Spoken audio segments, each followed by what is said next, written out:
I'd like to call this meeting to order of the Huntersville Town Board. If you wouldn't mind, as you come in and take your seat, please make sure that your phones are on vibrate or turned off.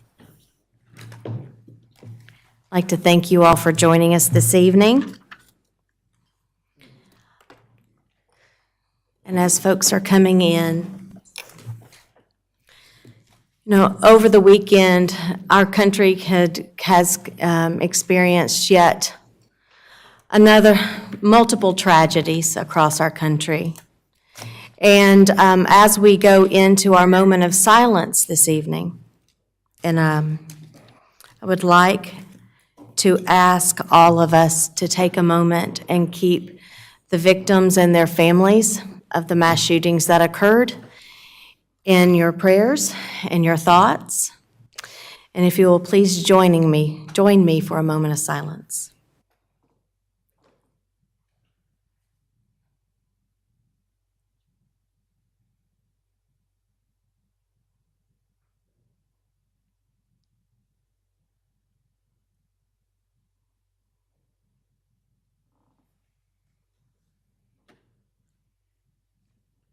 Amen. Now, if you will please stand and join us for the Pledge of Allegiance. I pledge allegiance to the flag of the United States of America and to the republic for which it stands, one nation under God, indivisible, with liberty and justice for all.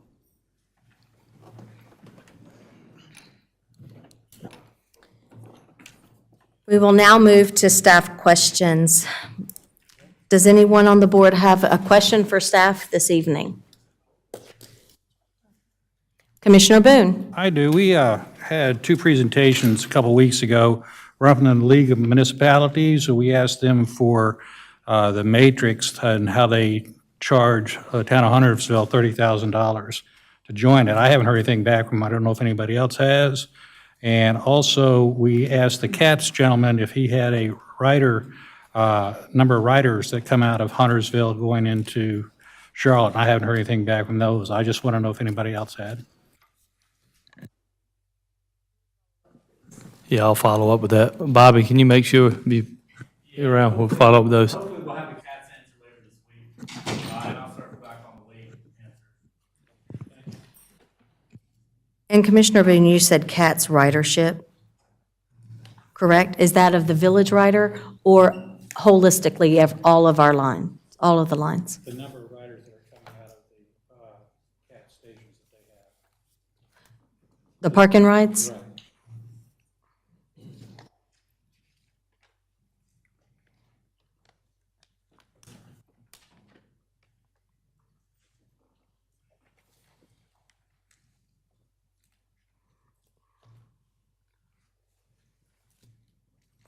All right. Sorry, it took me a second to make myself a couple of notes. We're going to go ahead and move into public comments, requests, and presentations. We will start with a couple of proclamations this evening. And I'm going to come on down. Chief?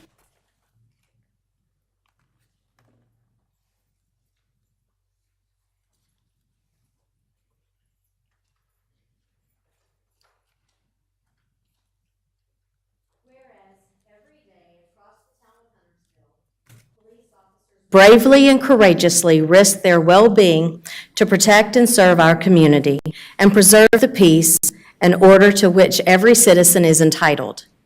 And whereas May 15th through the 21st of 2022 has been designated as National Police Week to honor the police officers who put their lives on the line to keep our community safe.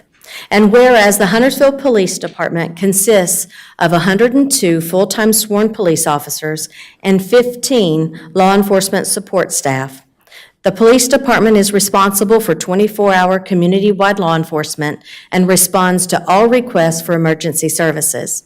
The police department responds to an estimated 65,000 calls for service per year.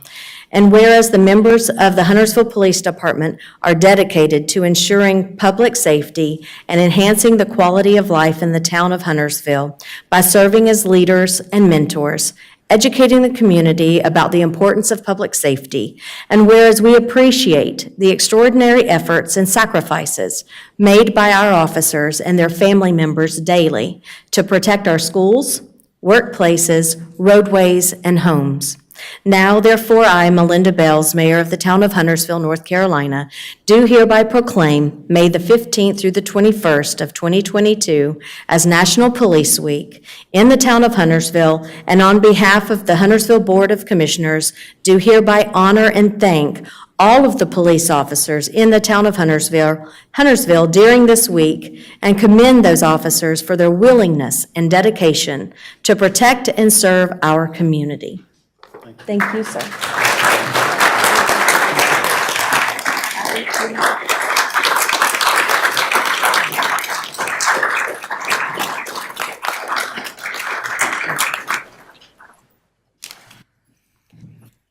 And we do have a couple other officers, I believe, in the room, and we just want to thank you for everything that you do. Now on to our next proclamation. Mr. Fox, y'all coming on up?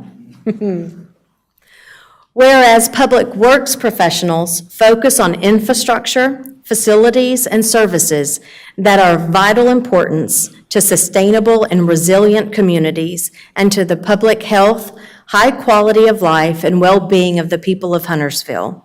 And whereas these infrastructure, facilities, and services could not be provided without the dedicated efforts of public works professionals who are engineers, managers, and employees at all levels of government and the private sector, who are responsible for rebuilding, improving, and protecting our nation's transportation, water supply, water treatment, and solid waste systems, public buildings, and other structures and facilities essential for our citizens.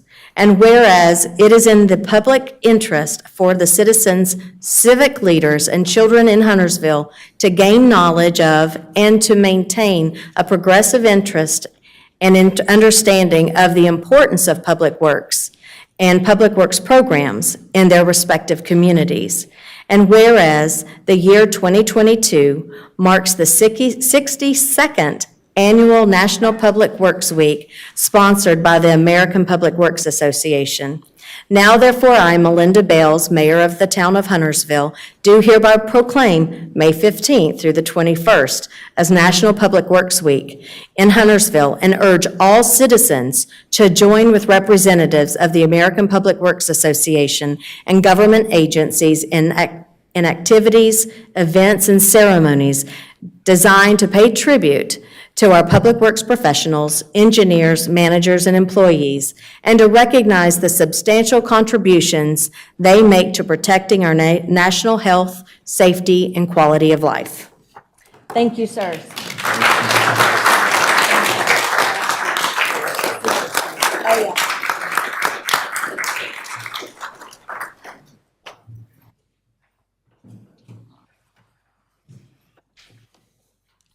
Thank you guys for making sure those potholes are all taken care of. And that is not a joke, very serious about that. We have one more proclamation this evening. And it's actually about Kids to Parks Day. So, Mr. Jaycox? Whereas May 21st of 2022 is the 12th Kids to Parks Day, organized and launched by the National Park Trust, held annually on the third Saturday of May. And whereas Kids to Parks Day empowers kids and encourages families to get outdoors and visit local parks, public lands, and waters. And whereas we should encourage children to lead a more active lifestyle to combat issues of childhood obesity, diabetes, hypertension, and I'm going to mess that one up. I didn't read this one earlier. We're just going to skip that word. And whereas Kids to Parks Day will broaden children's appreciation for nature and outdoors, and whereas Kids to Parks Day will recognize the importance of recreating responsibility while enjoying the benefits of the outdoors. Now therefore, I, Melinda Bales, Mayor of the Town of Huntersville, do hereby proclaim May the 21st as Kids to Park Day in the Town of Huntersville, and encourage all of our residents to celebrate by taking the children in their lives to a neighborhood, town, state, or national park.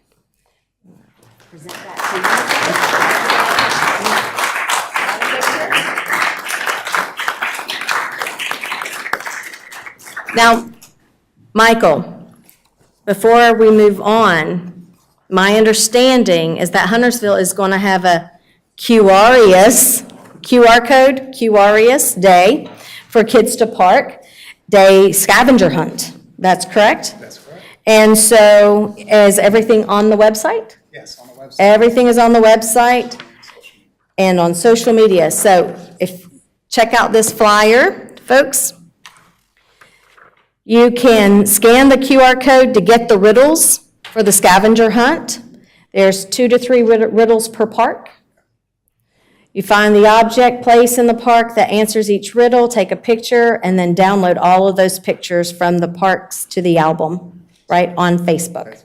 On Facebook. So that'll be a great opportunity for your family, with your kids and your grandkids to get out into the parks and just have a wonderful day on May the 21st. Great. Thank you so much. And thank you to your staff for being willing to put all of these wonderful events together.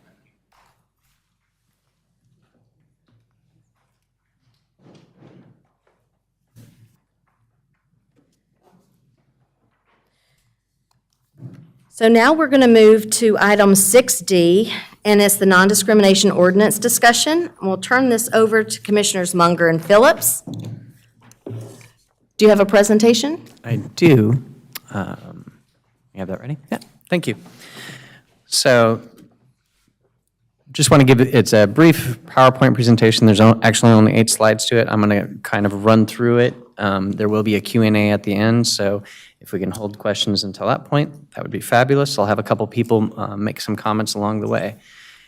Just a quick background, in December 2020, a key section of HB 142 expired, which lifted the moratorium on North Carolina municipalities passing non-discrimination ordinances. With that, we can now pass the NDOs with the authority under 168-174 or in some instances, specific charter authority or local legislation. So, to the best of my knowledge, and someone may end up correcting me, I looked all over the place. I believe there are 19 different municipalities within North Carolina that have passed an NDO. The questions I'm going to try and address tonight will be, don't existing laws already provide these protections? How would enforcement be handled? And what type of acts would be prohibited? And last, are there any exemptions? Next slide. So this is a lot of information, as you'll notice. One of the things we do here is, aren't these classes already protected by existing laws? Some are, but especially in the realm of public accommodations, which are the two further columns, they are not, by and large. As you can see, everything in red means those specific protected classes are not covered under public accommodations. And you can just kind of quickly go through everything: age, color, creed, disability, ethnicity, familial status, gender expression and gender identity, marital status, national origin, political affiliation, pregnancy, protected hairstyles, race, religion, sex, sexual orientation, and veteran status. It does give you an good overall view, because common theme I'm hearing is we don't need to pass an NDO because it's already protected. As you can see, for public accommodations, it is not. Next slide. So, public accommodation prohibited acts. This is essentially taken from the Charlotte NDO, and we would be looking to pass something very similar to this. A and B, shall be unlawful to deny any person the full equal enjoyment of goods, services, facilities, privileges, advantages, and accommodations of a place of public accommodation because of a protected class. B, it shall be unlawful to make, print, circulate, post, mail, or otherwise cause to be published a statement, advertisement, or sign which indicates that the full and equal enjoyment of goods, services, facilities, privileges, advantages, and accommodations of a place of public accommodation will be refused, withheld from, or denied any person because of a protected class, or that any person's patronage of or presence at a place of public accommodation is objectionable, unwelcome, unacceptable, or undesirable because of a protected class, provided, however, this section does not apply to a private, club, or other establishment, not in fact open to the public. So these are the specific things for prohibited acts under public accommodations. The next slide.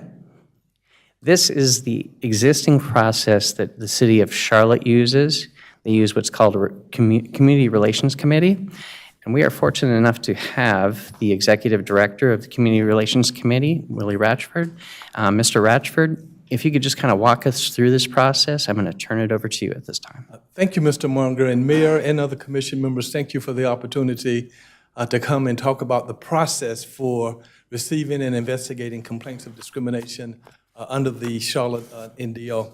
I work as the executive director with the city's Community Relations Department, and I have been investigating these types of complaints for 42 years now. And I've worked with the city of Charlotte for the past 47 years, which is just a really nice way of saying that he's old, y'all. If you look at the process map that's on your screens, and those in the audience up on this screen here, one of the first things that we want to do when we receive a complaint is to make sure that it is not a frivolous complaint, and that people who are filing the complaints are serious and they understand the nature of what it is that they're doing.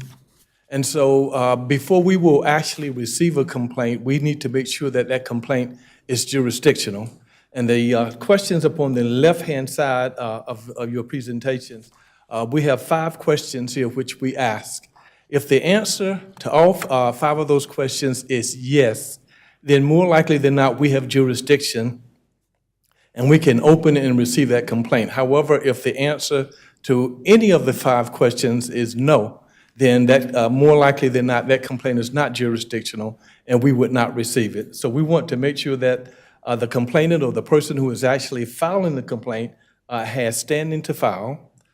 Secondly, that the respondent, who is the entity against whom the allegation is being made against, is covered under the ordinance.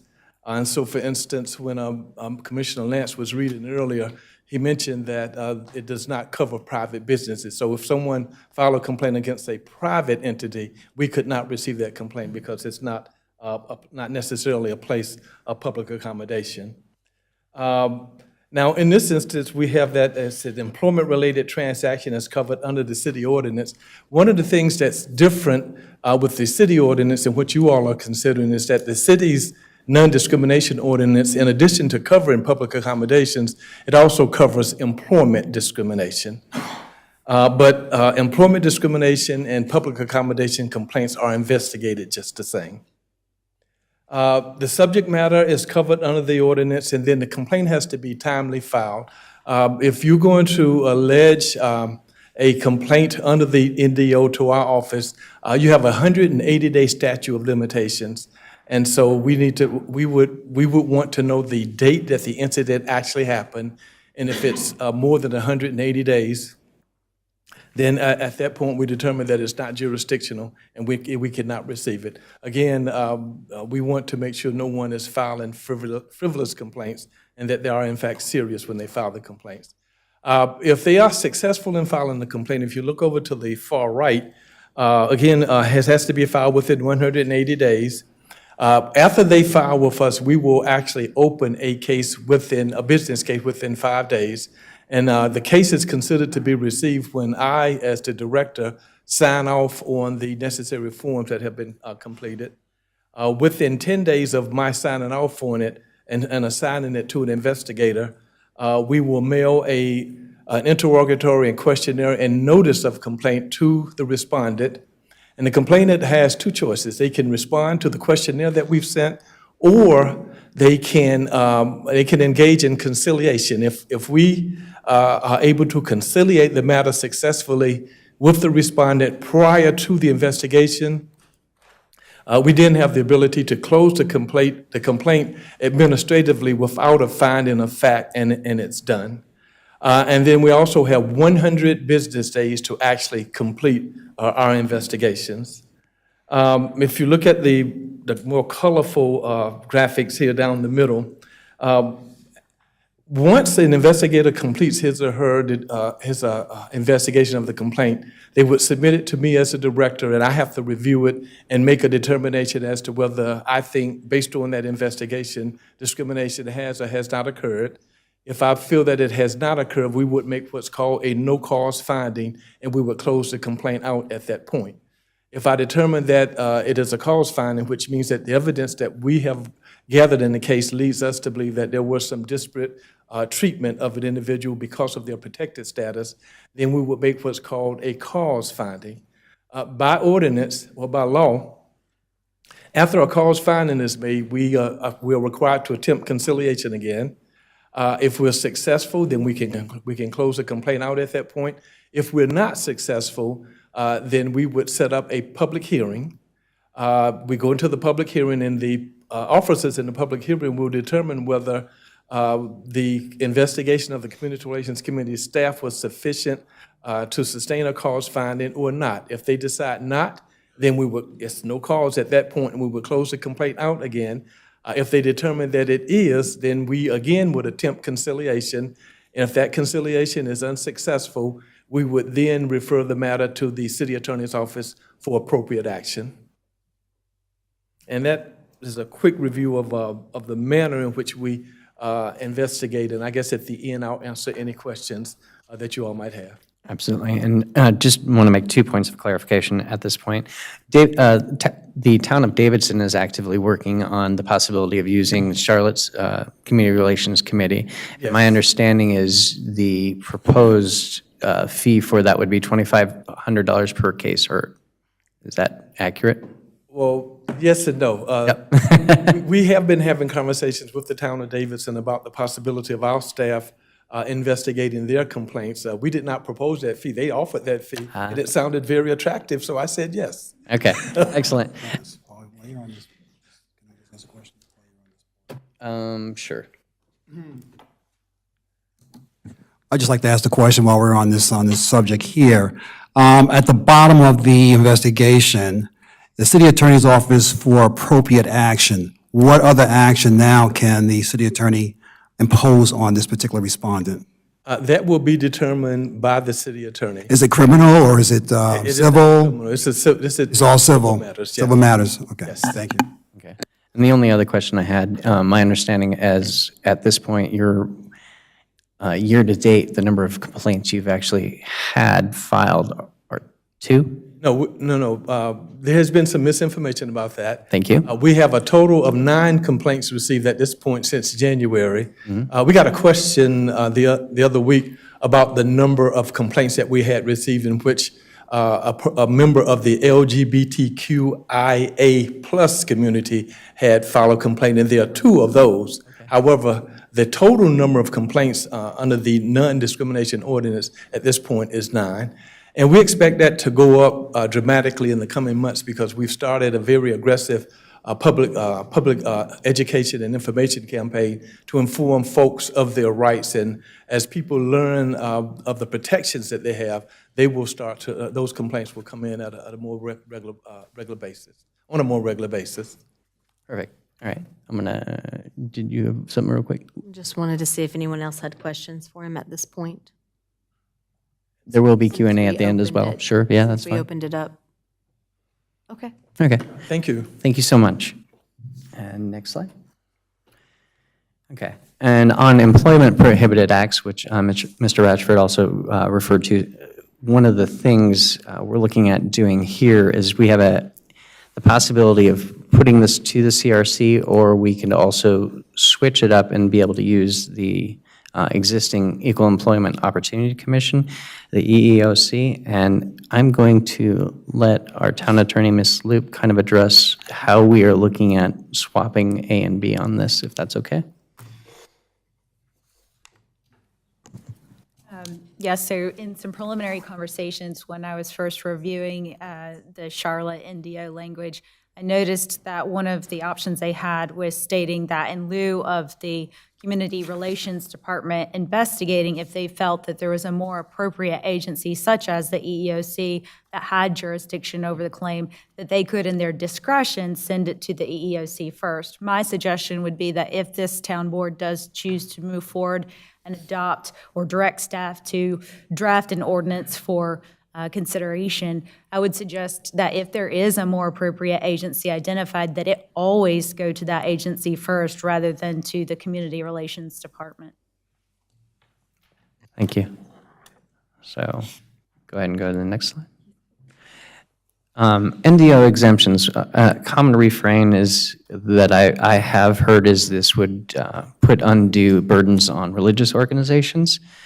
And the first thing you'll notice there is a religious organization that employs an individual to perform work associated with the religious organization that insists employees adhere to the tenets of the religious organization as a condition of employment. An employee may express the employee's sincerely held religious or moral beliefs and commitments in the workplace in a reasonable, non-disruptive, and non-harassing way on equal terms with similar types of expression of beliefs or commitments allowed by the employer in the workplace unless the expression is in direct conflict with the essential business related interests or needs of the employer.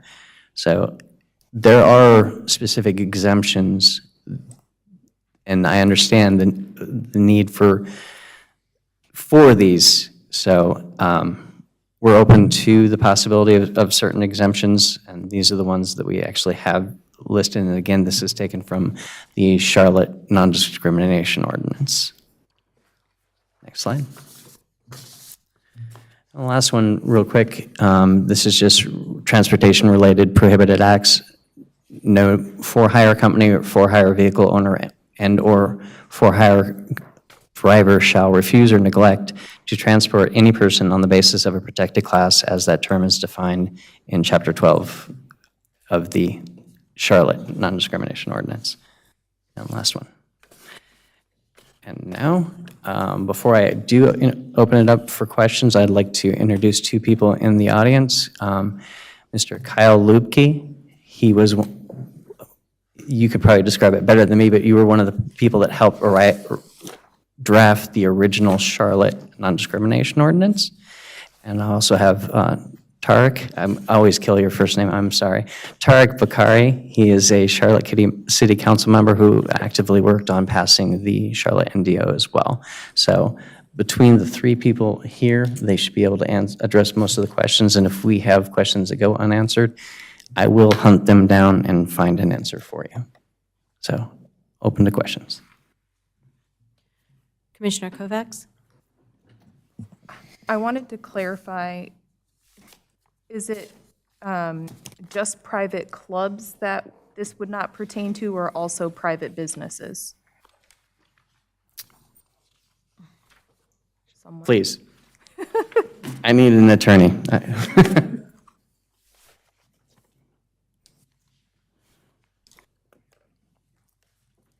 Thank you all for having me. So the private club exemption would be for private clubs. Places of public accommodation are generally those areas open to the public. So a restaurant, for example, would be a place of public accommodation, even if it is privately owned. Okay. But like, let's say, the Charlotte City Club, they would not be bound by this because that is a private club. But What about like the store across the street? the store across the street would be a place of public accommodation. Okay. What about Costco? Costco would also be a place of public accommodation. Yes. So along those strains, a country club, a private country club. Those would not be bound because that is a private club. Understood. Any other questions from this board? Commissioner Boone?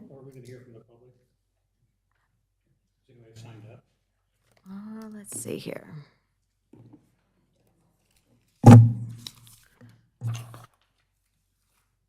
We do have some public signed up to speak on this topic.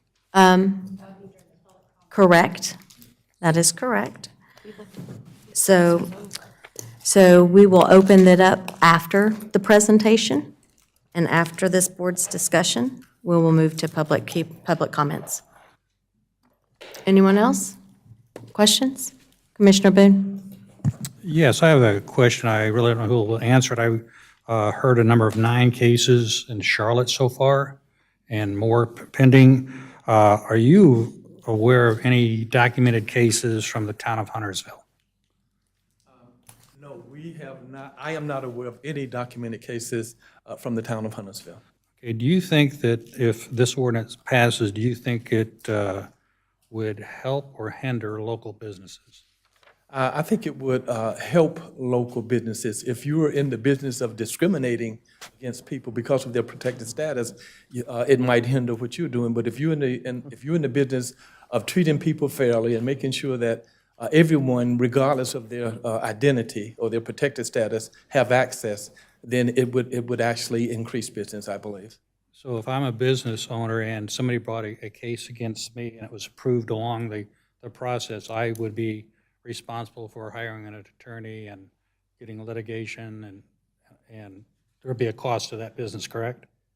If you were a business owner and a case were filed against you, you would have the option of hiring an attorney to protect you, or you might do that yourself. In the cases that I've done over the past 42 years, in about half of them, the entities will hire an attorney.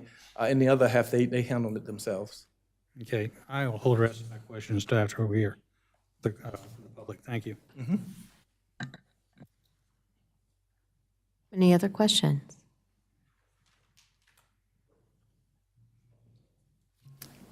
I'd just like to say, if you guys could hang out for a little while, once we have public comments, that would be much appreciated, because there may be additional questions, it sounds like. There would not be back and forth once we move into public comments. I So would please- assume that the public would be able to make their comments, run through their entire length of their comments, and once that is done, if there are lingering questions, which it sounds like there may be from Commissioner Boone, they would address them after. It would never be a back and forth, and that's for everyone. Again, once the discussion, the way that it's on our agenda, And once the discussion, I'm just trying to figure out what Overall move. Commissioner Boone wants to do after. I understand, and it may be that those questions need to come up at the next time we have discussion around this. we typically don't go back to an item once the item is, I wanted far more discussion at this point. I wanted the questions now. If you have the questions now, we have the bodies here to answer those questions. I mean, I tried to answer the questions with the, I hear you. And and yeah, I can't can make only do so people ask much. questions. Any other questions on this topic? We do have individuals that came up here to answer your questions. Well, then I would encourage the board to continue to jot their questions, what they hear from the public, and then reach back out to Commissioner Munger, Commissioner Phillips, and I'm sure we can get our speakers this evening their email addresses and get your questions answered at that point. All right. I do just want to say thank you all so much for coming and participating in this. Absolutely, absolutely. All right, so we will now move to public comments. And that's a public hearing. We will now move to public comments. Ms. B.J. Caldwell. Ms. Caldwell, as you come up, thank you for joining us this evening. If you wouldn't mind stating your name and address for the record, and you have 3 minutes. Thank you for having me. I enjoy coming and playing Paul Harvey. Betty Jane Caldwell at 14521 New Haven Drive in Huntersville. The area named Pottstown in 1909 has enjoyed a loving and peaceful existence. Prior to World War II, a few white families lived in homes already built there. John Alexander, my uncle, the last blacksmith in Huntersville, owned land adjacent to the Potts property and the current Waymer Center ball field.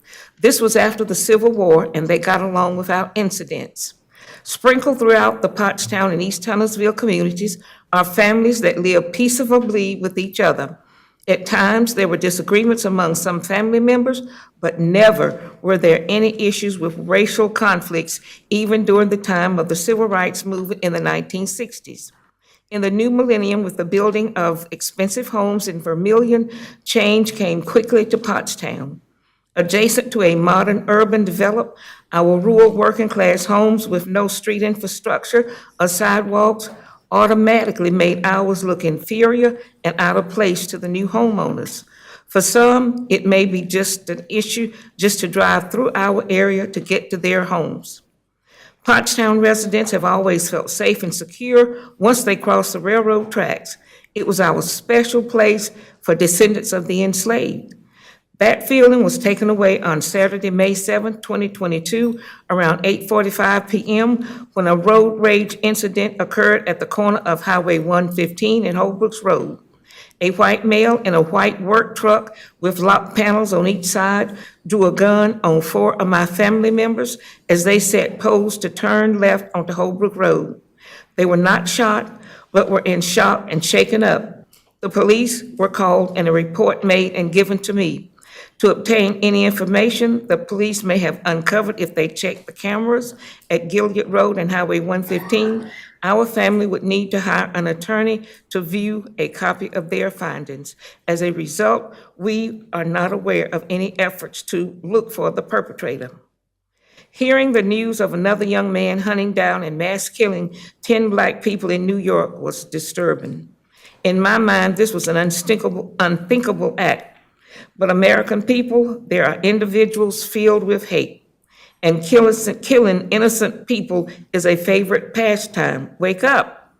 After what happened in Pottstown Hood, be careful and on the lookout for more of this kind of behavior here in Huntersville. Just know that the guy who shot and killed 10 humans say he's not guilty, and some will believe him. Say that to the family who are planning funerals for their loved ones who went shopping at a grocery store to buy food. Thank you. Thank you, Ms. Caldwell. Chief, I'm going to deviate for just a brief moment. This is the first time I'm hearing about what happened on May 7th. Can you please give us a bit of any information that you can give us at this point? Yes, ma'am. We've had we've been investigating this case, obviously, since it started. Where the officer that's working this case is trying to piece together evidence, obviously. Our goal is to identify a suspect.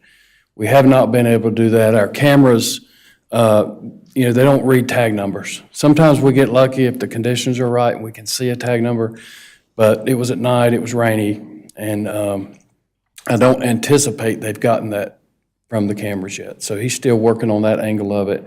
I will tell you, it's a white work truck. There's a lot of those out. Our time frame is about 30 minutes. We don't have exact time we came through the intersection, so it's taken them a little while to work through that. But I talked to the officer about that tonight after I talked to Ms. Caldwell, and he is working that case actively and has got a request for video analysis out. So unfortunately, the road rage stuff is not extremely uncommon. It's not, and you see a lot of that happen, obviously, and we investigate every one of them very actively. So hopefully we'll have a resolution of this one as well. Thank you. So thank you.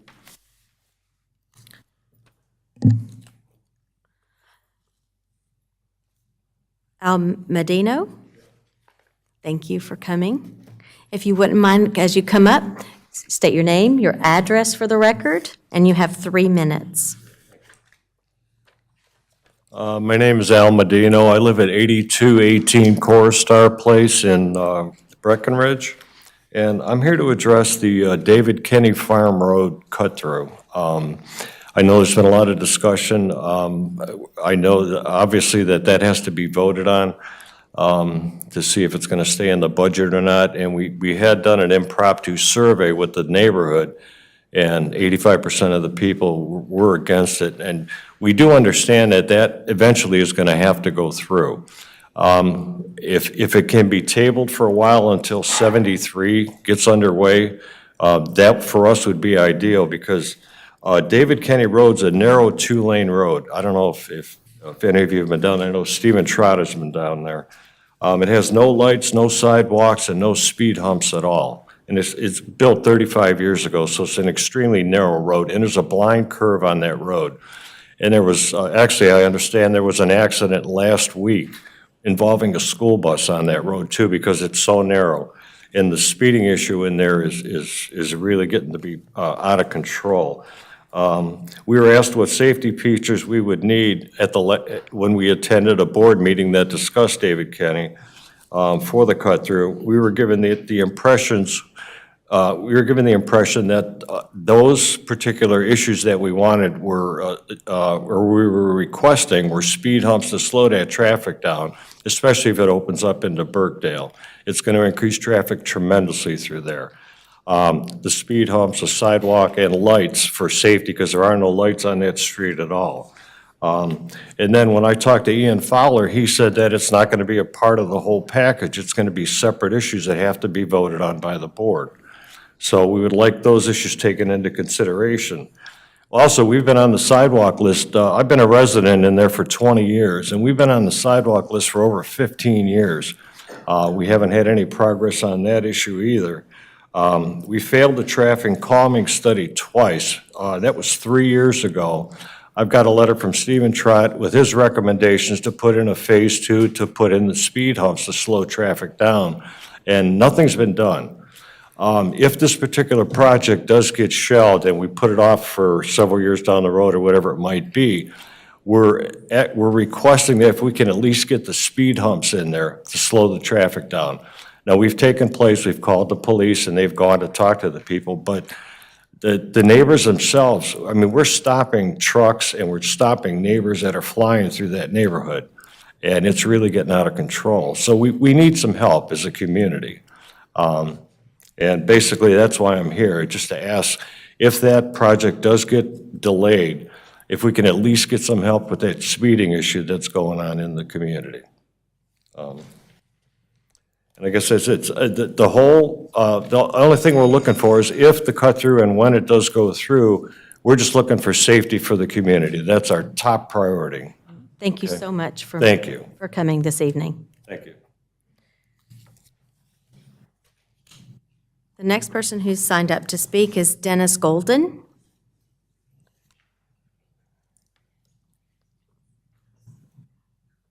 Mr. Golden, as you come up, if you wouldn't mind stating your name and your address for the record, please, and you have 3 minutes.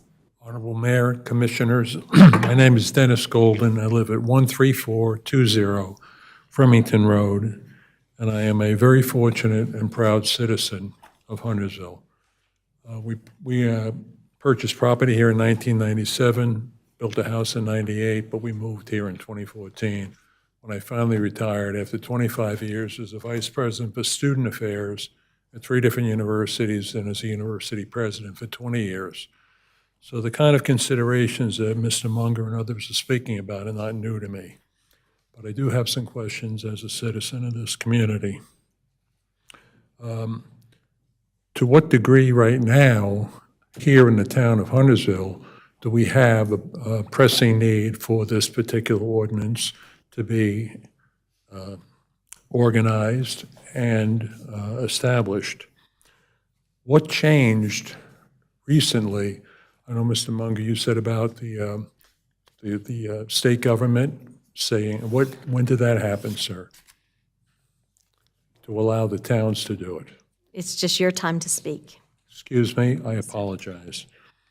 How does a town of approximately 57,000 to 60,000 people really need a community relations office and a commission of multiple people?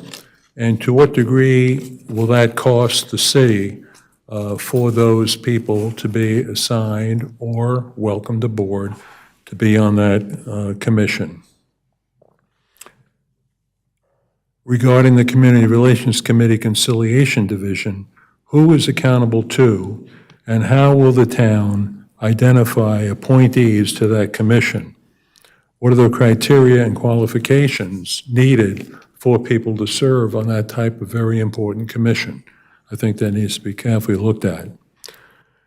Could the Community Relations Committee of this ordinance merely end up being a very large bureaucracy that can be politicized and subject to pressure regarding these cases? I would trust not, ever.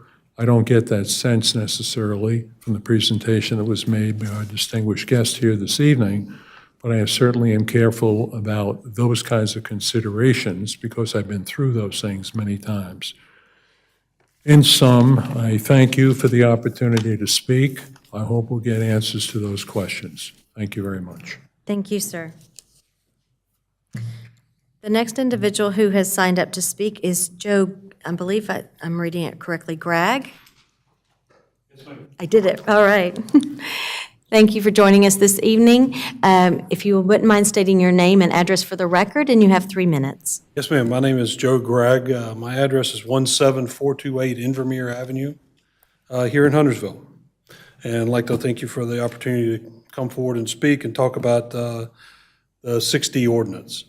A couple of questions that I have is, as of September 2021, out of 552 municipalities that are in our state, only 12 cities, Charlotte, Raleigh, Durham, Chapel Hill, Asheville, of the cities of the kind of similar size, mainly blue cities, have passed these ordinances. And one of the questions that I have is this more towards a political statement or more towards a problem that actually exists? Could this Community Relations Committee and the Conciliation Division actually create division instead of leading to unity and equality? As Ms. Caldwell spoke earlier, and I'm a native North Carolinian, a lot of these problems never seen. And now we're bringing these actually creating a forum for these problems when the problems aren't even there. So is it a solution or is it a problem that's being created? And in other cities, it's been said that non-discrimination ordinances help attract businesses. Has Huntersville had problems attracting business? And has this data exist to support this assumption about Huntersville to where this has actually been a problem? And that, going further, how would this controversial ordinance and in other localities increases burden on certain businesses address the problem? And nationally, are not businesses now pulling away from some of these hot button issues? So in other words, are some of businesses actually leaving places where this is actually being brought forward and causing more hardship on the businesses, and in addition to taxation and the whole bit. And that was the only questions that I have for this part. Thank you so much for bringing those questions to the board. I'm sure that they will look for those answers. The last individual signed up to speak during public comments is Glenn Yelko. Thank you for joining us this evening. If you wouldn't mind stating your name and address for the record, and you have 3 minutes. Yes, I'm Glenn Yellico. I live at 13834 Foxland Trail Court in Huntersville. Thank you for your service to our town. My name is Glenn Yellico, and I'm a resident of the town of Huntersville. Regarding the proposed ordinance, I just have a few points I'd like to make here. This is from a point of conscience perspective. Each person has a dignity and should be treated with respect, including those who identify themselves by sexual orientation or gender.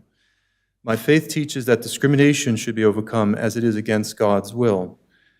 This proposed ordinance, however, would actually discriminate against people whose belief about gender and sexuality run different from what is described in this ordinance. Over the past decade, non-discrimination ordinances have been used to target small business owners who oppose discrimination yet simply hold beliefs, including religious beliefs, counter to the ordinance, and now Huntersville business owners could be exposed to suffer from this discrimination. Why would the town wish to subject business owners to the risk and harm the business climate? People's conscience rights and sincerely held beliefs are protected under the First Amendment that have been harmed by such ordinances. People of faith live out their religious beliefs not just inside their homes of worship, but in the community. We have seen this beautifully in the many instances where residents have helped those in need or even founded organizations to assist a broader group in our community. Will these groups now be subject to investigations for living out their religious beliefs in public? The Charlotte Ordinance does not appear to protect religious businesses. What will this Community Relations Committee do if it has no cases? Will it start looking for some that don't exist? Whatever the original intention of this non-discrimination ordinance was, it would actually create more discrimination and coerce small business owners into accepting a view different than one's conscience or sincerely held religious beliefs. Does the town wish to increase discrimination or reduce it? It will harm those who live by their conscience rights and sincerely held religious beliefs. Passing this ordinance, I believe, would seem to go against a long-standing principle in this town to respect the rights of conscious believers. I would ask the city to consider the First Amendment implications before considering this ordinance. And thank you for the time you've given me here. Thank you. Thank you very much.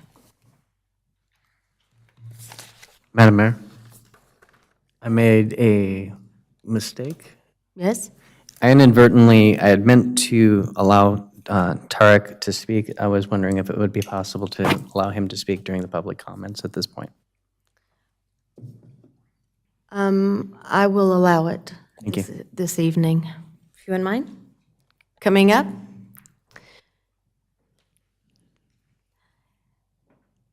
Mr. Bakari, you have, if you wouldn't mind stating your name and address for the record, and you have 3 minutes. Tarek Bakari, 3320 Sharon Road, Charlotte. Good to see you, Mayor, Commissioners. Honored to be in front of you today. I'm usually not on a 3-minute clock, so I'll try to keep myself in line here. It's important for me to tell you why we did this in Charlotte, and I'll just tell you what we did in Charlotte, which is unique to Charlotte, perhaps. We were at a spot where I knew it was coming, and a non-discrimination ordinance was on the way. It was going to happen, and I knew that after trying multiple times with my colleagues on the other side of the aisle, they were not going to collaborate in order to build it. So we were in a spot where I knew it was coming, and I knew that the approach that was going to be taken was going to be one of pandering towards groups without a lot of logic towards it, which really scared me. So I pulled together a group, Kyle and other young Republicans in town, and we went to work saying, the hard work of saying, how do our principles that define us enable us to take a position? And we settled on freedom, individual liberty. It was very simple. And that's where we set to the hard work of saying, okay, how would we craft this to make sure that we're respecting that?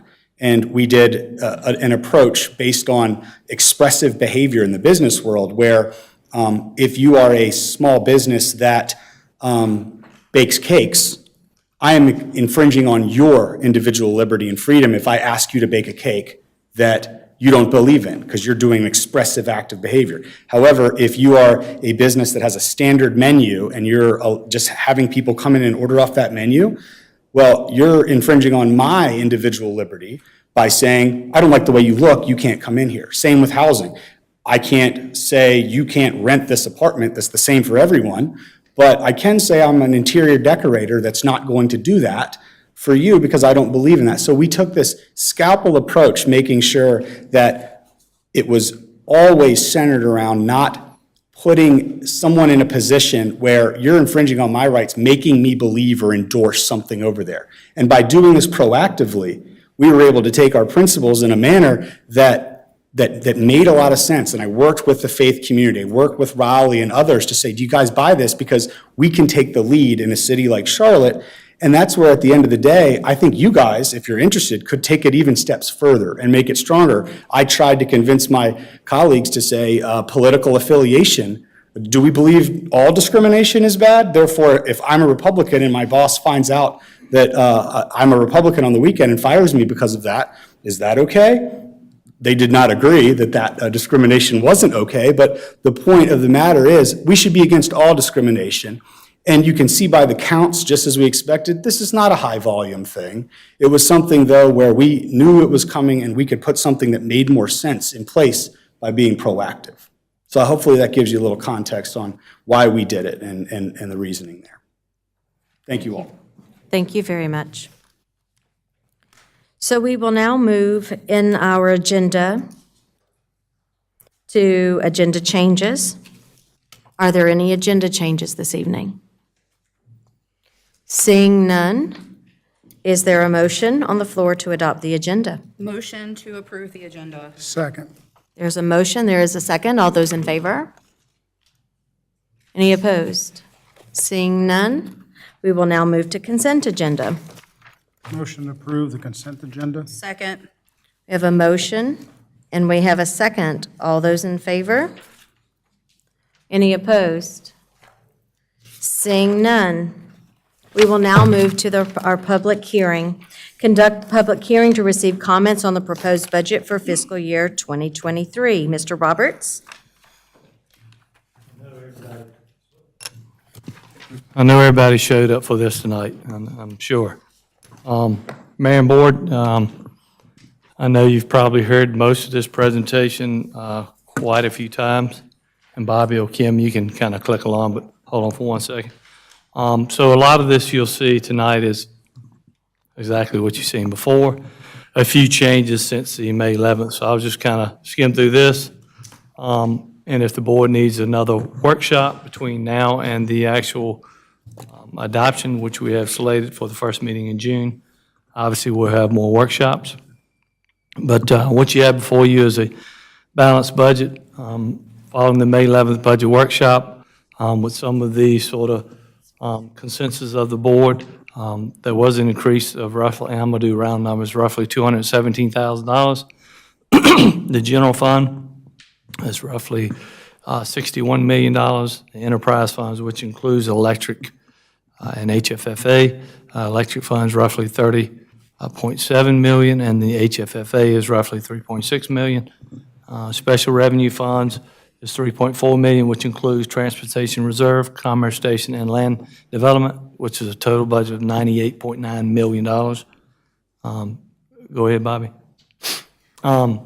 We talked about the changes at the workshop. I listed these out in the 5 bullet points.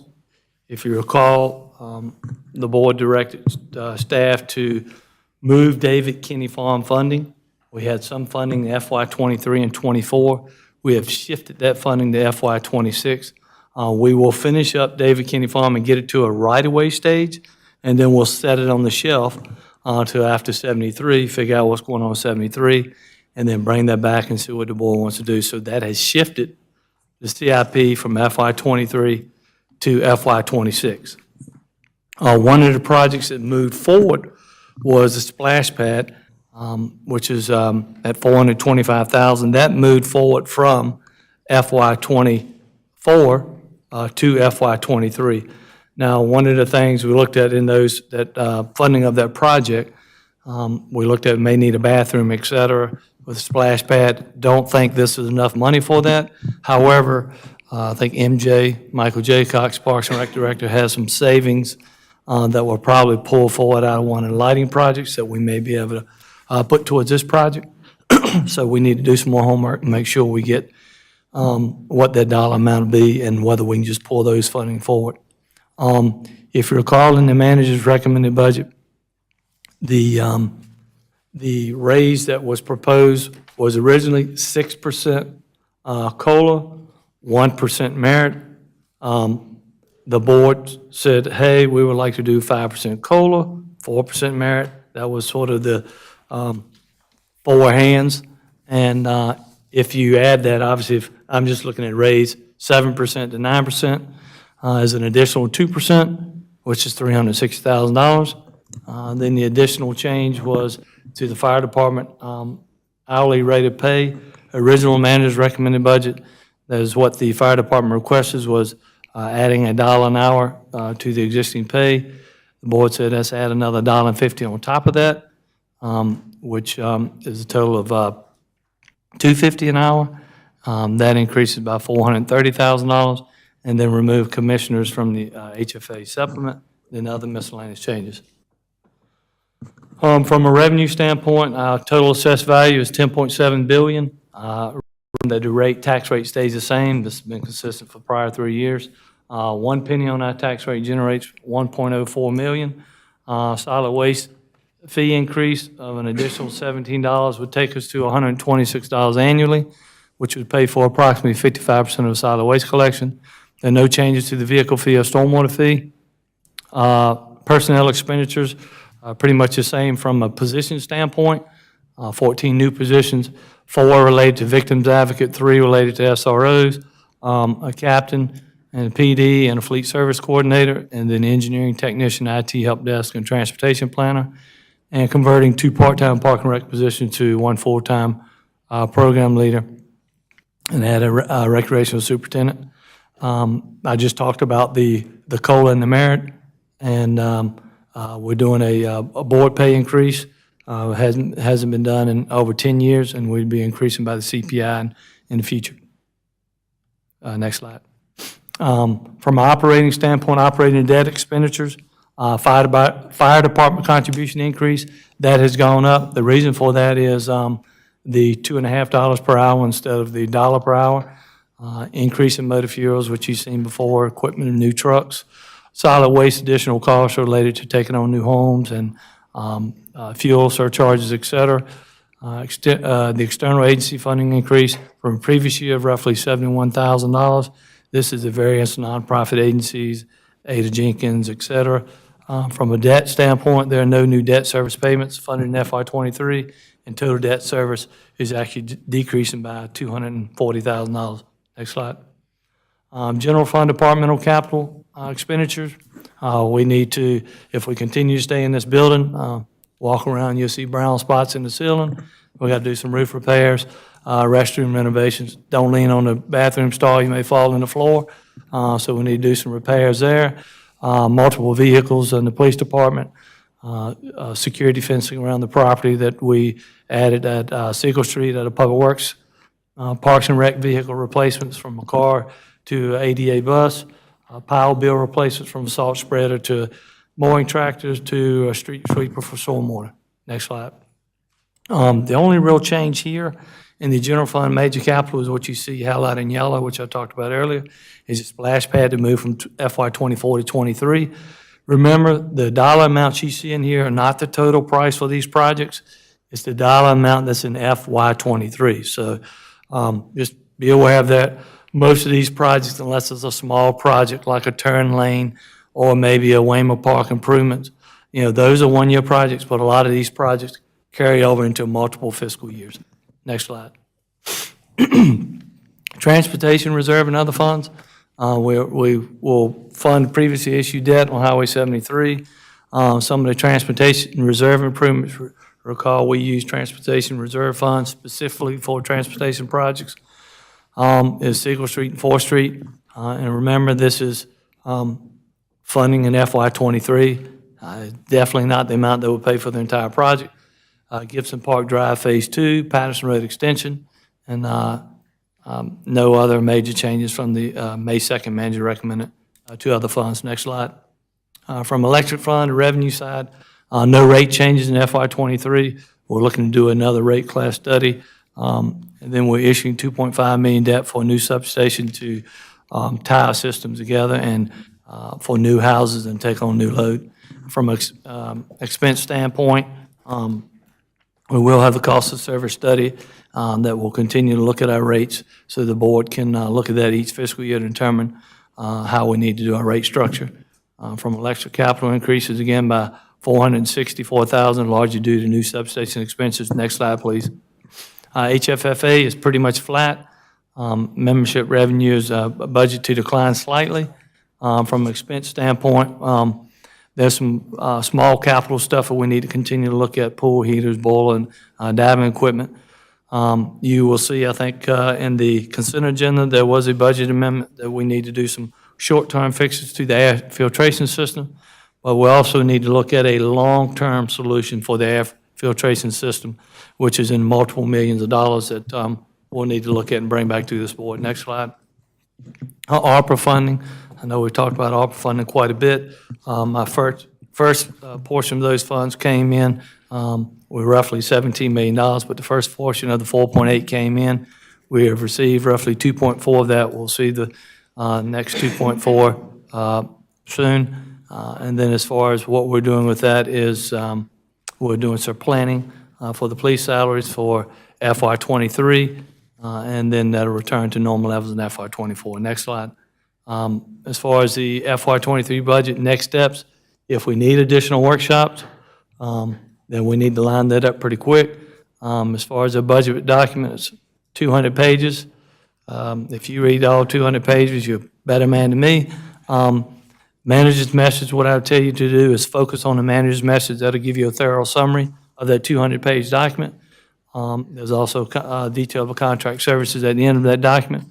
Our budget is listed on the town website, and right now we'll propose to bring it back to the board June 6th for adoption. I know that was fairly quick, Mayor, but all this stuff is online. You're probably sick of me talking about it multiple times. We will be prepared to talk about it again June 6th and any other workshops we may have. Sounds good. So we have one person who signed up. Ms. Smith, if you wouldn't mind joining us up here for a moment. And as you come, just a reminder, state your name and address for the record.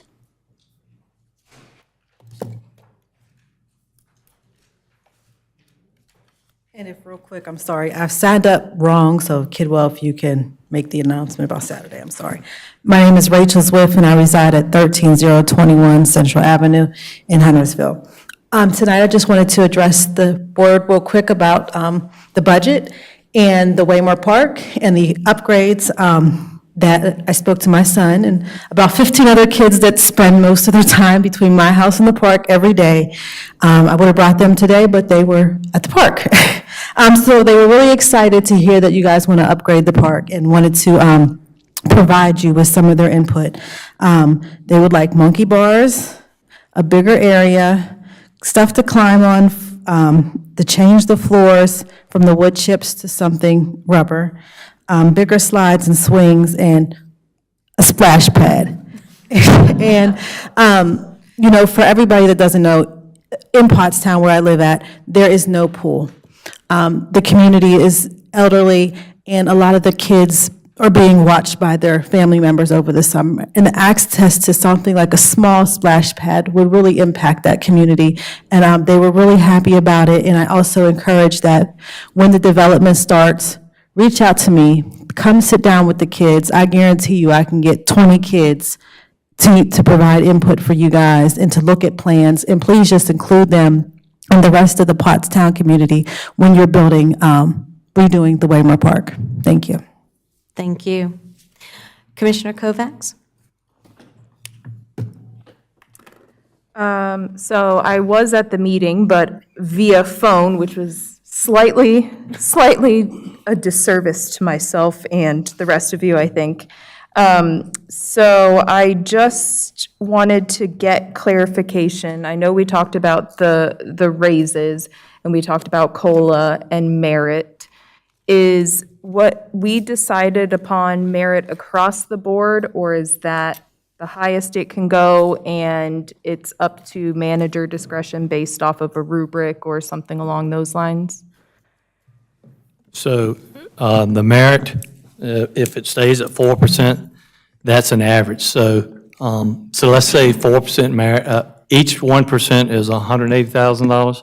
So 4 times 180,000 will be set aside a pot of money, and then ultimately, what we would do is on average, some people may get 2, some may get 6, some may get 4, some may get 1, 0. It's based on, their performance. But at the end of the day, the amount of money to spend is 4 times 180,000. That's it. Can't go any higher than that. So I did not do much talking because I didn't have a voice, as you heard. But my intentions during that vote was for 4 to be the max and still have the math, and then pots set aside for each department, and then a rating based correlate with the raises, but not for everyone to get a full 9% raise. Yeah, so the COLA, if it stays like it is, COLA 5%, everyone would get that. But the merit would be based on performance only. And if the board says 4% is the max merit, then obviously there's no way we'd ever spend the 4 times 180 because not everybody's going to get 4%. So, but that's a board decision. So we would base it on performance, but 4 would be the max, and then we'd have to set some criteria of how you get 2, 3, 4 to give some guidance so that every department head doesn't give 4% max to every person. I'm sure those that would have to help with that criteria would hate me for saying, but I'd feel more comfortable with that.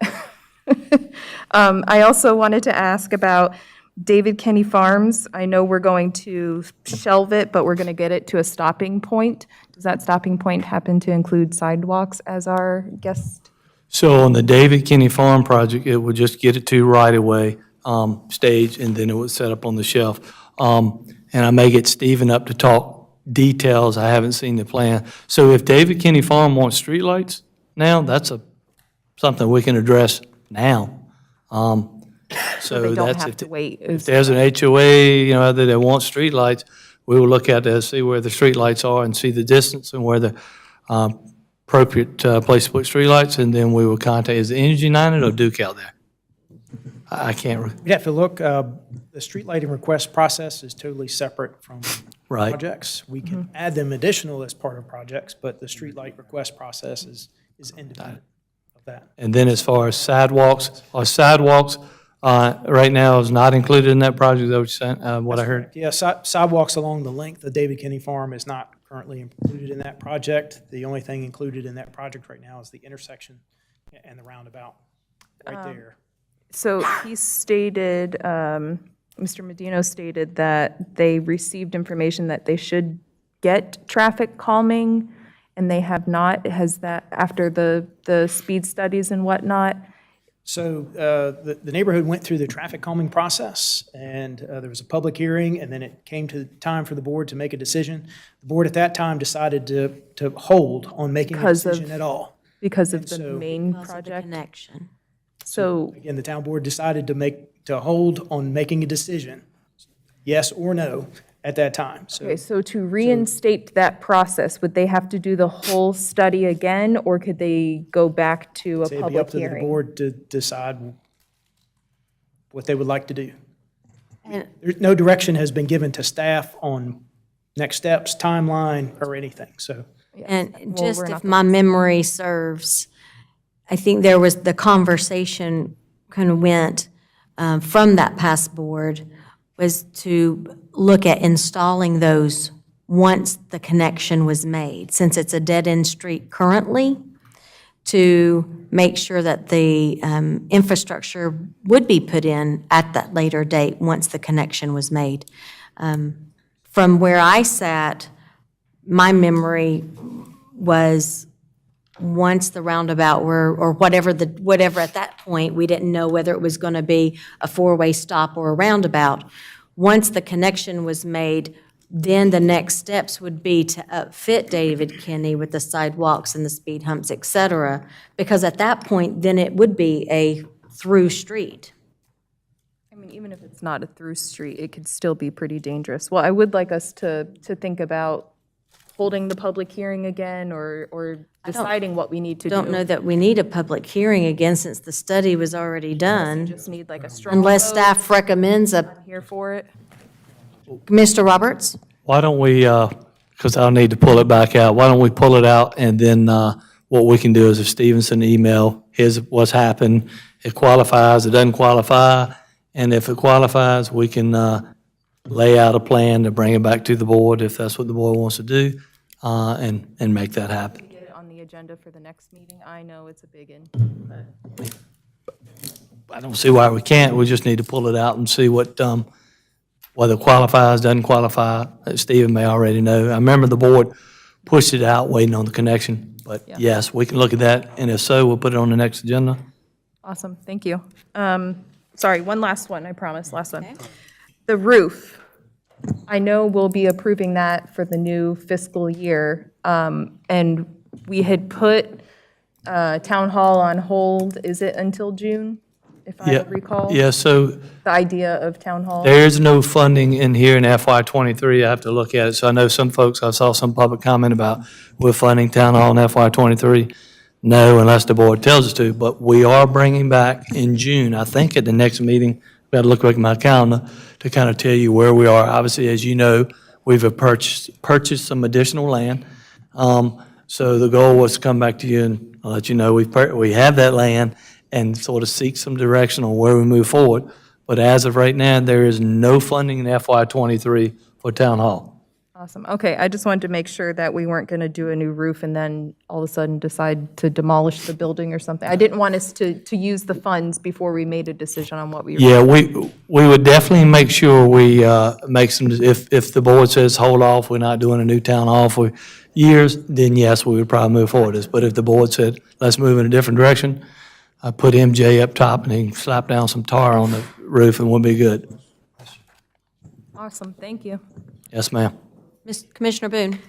Clarification, and this is just for speed bumps on David Kinney, or are we talking sidewalk also? Well, speed bumps is only what's included in the. That's, I just want to be sure, because there's other people before them that are in line to get sidewalks. No, that's not. Okay, thank you. Any other questions? Seeing none, well, Commissioner Kidwell? How long, is this public hearing open until our next meeting? No, I was getting ready to close it. I'd like for it to stay open until next meeting, and then we can close it and vote on it as needed. Yeah, that wouldn't be the first time we've done it. It gives other people in the community an opportunity to read over the 200-page budget and come and speak to the board if they so choose. There's is that in the form of a motion? It is now. All right, all those in favor to leave the public hearing open? All right, so would you please restate that the public hearing would be left open until what date, where, and what time? June 6th, 6 p.m., Town Hall, Huntersville, North Carolina. 28078. There you go. All right, and you're good with that? And everyone else is good with that? All right, so we will leave this public hearing open. We will now move to other business.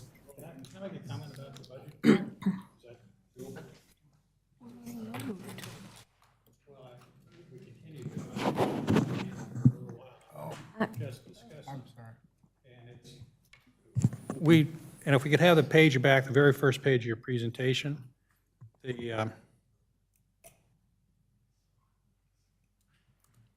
you. The $217,000, that's the increase over Mr. Roberts' budget. what we did is we sat down here as a group and everybody picked and chose and what I wanted and what you wanted, and this thing has grown quite a bit. You have to have 3 votes to make this pass. So my thing, do we need to take a straw vote now to see if we need to have another meeting on this? Or do you think it's ready to go to be passed after the June 6th public hearing? The question to the board then would be, do you want another workshop? And we can hear from you now, or the board can make that decision after this meeting, and we can then turn around and promote it. Do you think we should have a straw vote to see where everybody kind of stands with this budget? And I think that if there's 4 people that like this budget, there's no reason to have another meeting. I personally am not going to be able to vote for this budget as it's stated right here. So are you recommending a workshop? I am. Okay. Then can we get with staff and schedule another time for a workshop? Yeah, we'll do another doodle poll and throw out some dates and times, and hopefully we can get everybody together.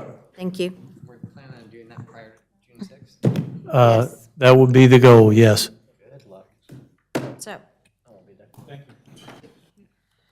all right, we will now move to other business. Yes.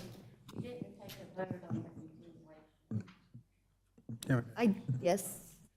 Did I not? Yeah, I think you did a motion second, and everybody Motion said second, yes. Everybody threw their hands up. We can do it officially again if you want. Would you like another one? A take 2? Okay. All right. Ms. Mullins? How are you doing this evening? Good. It's great to see you all tonight. Good to see you. Thank you for being with us. Of course. I will be presenting S2201, Birkdale Landing Special Sign District, and would like to enter my staff report into the record. Firebirds is requesting a special sign district overlay for the Birkdale Landing development. In considering the proposed rezoning petition S2201, Birkdale Landing Special Sign District, staff recommends approval based on the master sign plan being consistent with the Huntersville 2040 Community Plan policies, LU7, LU7.2, LU8, and LU8.1.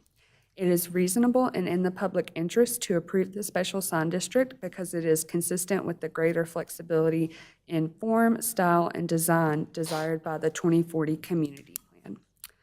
The Planning Board recommended approval of the request at the April 26th meeting. The applicant has a representative here tonight if you have any questions for them. They do not have a presentation for you all. Thank you. Thank you. Is there a motion on the floor?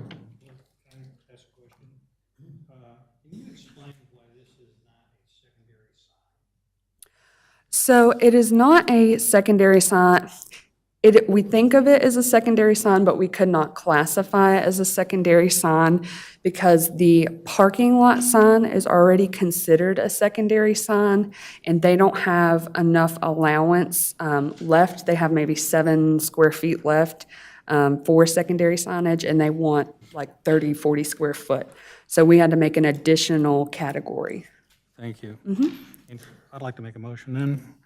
In considering the proposed rezoning petition S22-01, Birkdale Landing Special Sign District, the town board recommends approval based on the master sign plan being consistent with the Huntersville 2040 Community Plan, specifically policy Land Use 7, Land Use 7.2, LU 8, and LU 8.1.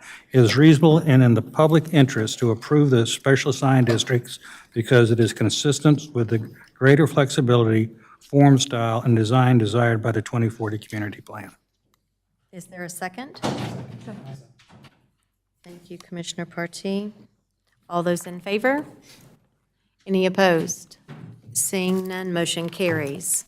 We'll now move to item 10B, decision on TA 22-03. Mr. Farber, how are you this evening? Good, yourself? Good, thank you. Thank you for joining us. All right, so I'll first submit my staff report into the record. The Planning Department has proposed to update Article 8.91 and Article 12.2.2 to comply with the new language from House Bill 489. The Planning Department, HOAB, and the Planning Board has recommended approval. And if you guys have any questions, I can answer those for you. Commissioner Boone.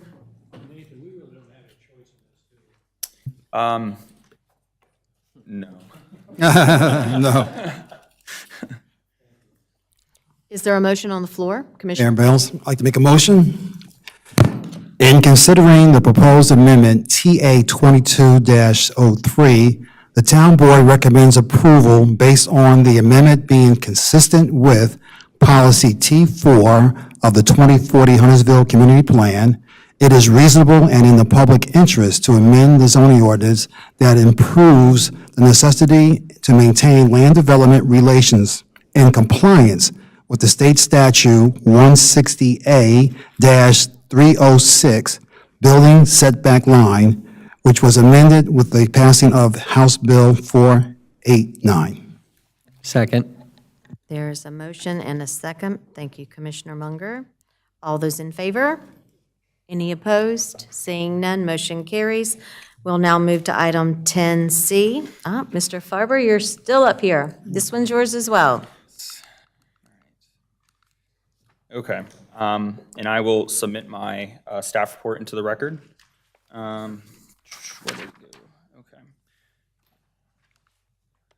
So And while staff- you're, I'm sorry, and while you're doing that, just for those sitting here, this is to remove the special use requirement for the street-facing solar panels in the article, and as well as to reorganize and clean up Article 9.54 to bring us in compliance, correct? Correct, yes. Yeah, so staff proposes that we remove the special use permit requirement from minor residential and non-residential properties.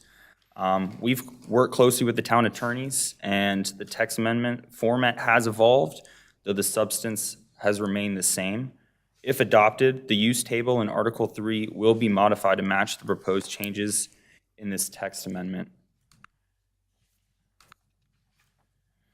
The Planning Department, HOAB, and Planning Board has recommended approval. If you guys have any questions, I can answer those for you. Commissioner Boone. Madam Mayor, I'd like to make a motion in considering the proposed amendment TA 22-04. The town board recommends approval based on the amendment being consistent with policy EOS 9.1 of the Huntersville 2040 Community Plan. It is reasonable and in the public interest to amend the zoning ordinance because the proposed text amendment would make it easier on the application to apply for a minor solar facility within the town of Huntersville. There's a motion and there is a second. Thank you, Commissioner Kovacs. All those in favor? Any opposed? Seeing none, motion carries. We will now move to mayor and commissioner reports and closing comments. And give me just a moment.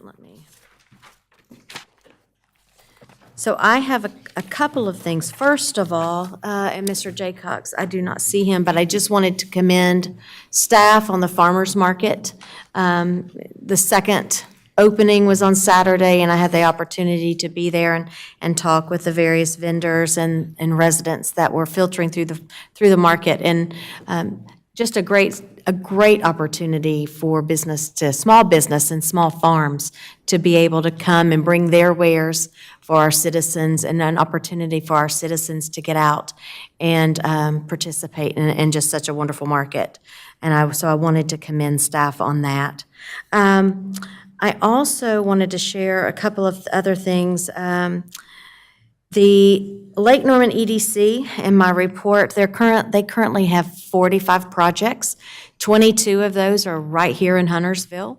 So we're continuing to look forward to bringing new business into Huntersville. As if you've driven through the Park Huntersville recently, you'll see lots of new vibrant buildings going up. And I venture to say we will be welcoming more. I also wanted to share that The EDC was awarded the Cross Community Collaboration Award, and it was awarded by by Central Iowa Regional Council for its workforce development initiatives. When it comes to workforce development, success only comes when there's collaboration. And they received this award. They showcased 2 recent events by the Lake Norman Economic Development Group that showcase strong collaboration, include virtual speed networking and its Journey 360 event. The partnership for each of these include the Lake Norman Chamber of Commerce, the Lake Norman Education Collaborative, Huff, Hopewell, and North Mac High Schools, along with the Lake Norman EDC. It also included collaborations with participating businesses as well as the local municipalities. I have to say that all the partners involved in both of those events were not only impressive but impactful, and winning that award for the EDC is a true statement to the hard work that that team and the Education Collaborative and all of its partners have done to put into the local workforce. But just to commend Ryan McDaniels, Executive Director, and his staff on winning this award. It was a huge deal, so I'm very proud to be able to be a part of such a wonderful collaboration within our community. And with that, the only other thing I have is that the MTC will be meeting next week. So when we meet in June, I'll bring that report to you. My report is done, and we will start to my right, Commissioner Munger. I was ill-prepared. If you have not already taken the opportunity to vote in primary during early voting, please do get out and vote tomorrow. It will be the actual primary day, and some of the offices you can vote on will actually be decided tomorrow.